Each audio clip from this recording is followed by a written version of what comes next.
Perkenalkan, nama saya Aska Autoripardana sebagai host. Perkenalkan, saya Larasati Afifah Putri Tiarani sebagai host. Perkenalkan, saya Levina Aulia Pospoardani sebagai narasumber. Perkenalkan, saya Zara Joy Fatafata Salwa sebagai narasumber. Perkenalkan, nama saya Zaskia Azara Maulidanidia sebagai narasumber. Jadi hari ini kami akan membuat podcast tentang sistem kekerabatan. Pertanyaan pertama, menurut kamu sistem kekerabatan itu apa? Kalau menurut pengetahuan saya itu sistem kekerabatan ada dua. Yang pertama yaitu matrilineal dan patrilineal.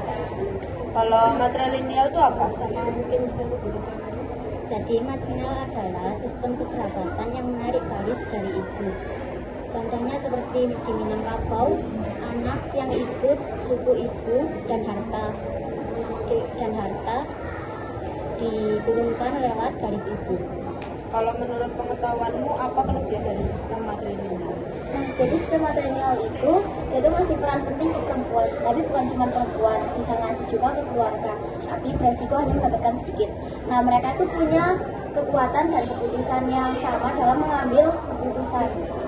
Nah, mereka juga punya peran penting dalam melestarikan warisan dan stabilitas sosial. Kalau patrilineal itu apa? Kalau patrilineal itu garis keturunan melalui ayah. Tahukah kamu kalau sistem kekerabatan di Indonesia punya sejarah panjang yang menarik? Dua sistem utama yang berkembang yaitu matrilineal dan patrilineal. Ternyata bukan hanya aturan adat, tapi juga hasil perjalanan budaya sejak zaman nenek moyang hingga sekarang.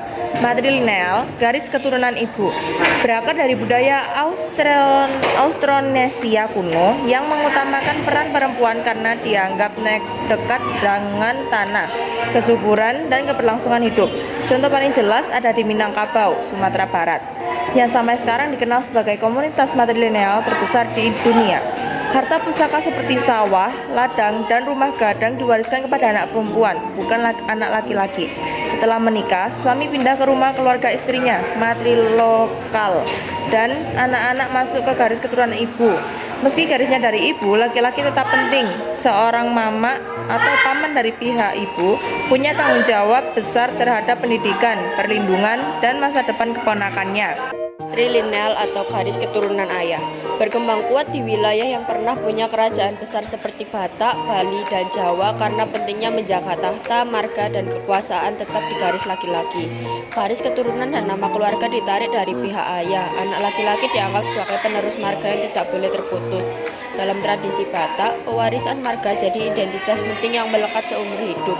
Di Bali, sistem kawitan memastikan upacara adat dan keagamaan tetap diteruskan lewat garis ayah. Warisan biasanya diberikan kepada anak laki-laki, terutama sulung, sementara perempuan mengikuti keluarga suami setelah menikah. Perkembangan sejarah modern. Pada masa kolonial, Belanda sempat mencoba menyatukan aturan adat dengan hukum barat, termasuk soal warisan, tapi masyarakat tetap mempertahankan sistem kekerabatan masing-masing. Ini di beberapa daerah, terutama Jawa, berkembang sistem bilateral, yaitu menghitung garis keturunan dari ayah dan ibu sekaligus. Sistem ini lebih fleksibel karena anak tetap pakai nama keluarga ayah, tapi hubungan dengan keluarga ibu juga dijaga kuat.